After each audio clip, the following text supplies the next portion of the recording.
ఈరోజు నేను మీకు ఒక 4 బ్లౌజ్ నెక్స్ చూపిస్తాను. ఇది వచ్చేసి బ్లాక్ సారీ అనమాట. దీనికి ఈ బ్లౌజ్ నెక్ అయితే పెట్టాము. బ్యాక్ ప్లెయిన్ సారీ ఉంది, జస్ట్ బార్డర్ ఉంది కదా అని బ్యాక్ ఇలా మంచి నెక్ షేప్ పెట్టామన్నమాట. కింద ఇలా పోట్లీ బాల్స్ పెట్టాము. చాలా బాగా వచ్చింది నెక్. పైపింగ్ కూడా చాలా సన్నగా వచ్చింది అనమాట. హ్యాండ్స్కి షార్ట్ హ్యాండ్స్లో చిన్న బార్డర్ పెట్టేసాము. ఫ్రంట్ నార్మల్ రెగ్యులర్ డీప్ నెక్కే. ఇది ఒక బ్లాక్ బ్లౌజ్ అండ్ ఇది ఒకటి బ్లూ సారీ ఉంది. దీని బ్లౌజ్ చాలా బాగా నచ్చింది నాకు. నార్మల్ డీప్ నెక్లోనే జస్ట్ ఏమంటారు బకెట్ షేప్లో ఇలా స్కాలప్స్ పెట్టాము. కింద ఇలా బో పెట్టాము అనమాట. సారీ అంతా ప్లెయిన్ ఉంది, జస్ట్ అక్కడక్కడ అలా పళ్ళులో మాత్రం ఈ ప్రింట్ వచ్చింది అనమాట. అందుకోసమని పైపింగ్ క్రీమ్ కలర్ వేసాము. బ్లౌజ్ నెక్ నాకు చాలా బాగా నచ్చింది.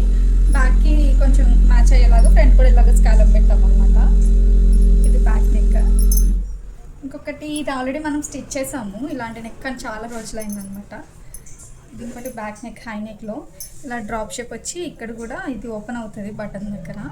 ఇలా సైడ్కి కట్ వచ్చి ఇక్కడ బటన్స్ వస్తాయి. ఇది ఒక simple neck. Front regular neck, deep neck.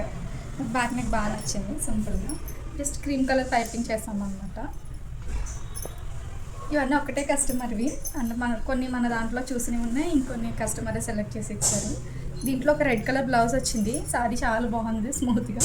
దీంట్లో రెడ్ కలర్ బ్లౌజ్ ఇలా వచ్చింది అనమాట. ఇలా బార్డర్తో ఒక బార్డర్తో ఇలా స్కాలప్ చేసి కింద ఇలా పట్టి పెట్టి విత్ పైపింగ్ చేస్తాం అనమాట. ఇది బ్యాక్ నెక్. సింపుల్గా బాగుంది. షార్ట్ హ్యాండ్స్ అయ్యి మేడం మళ్ళీ. అంటే ఈ 4 బ్లౌజ్ నెక్ డిజైన్స్లో మీకు ఏది నచ్చిందో కామెంట్ చేయండి. నచ్చితే నా ఛానల్ని సబ్స్క్రైబ్ చేసుకోండి.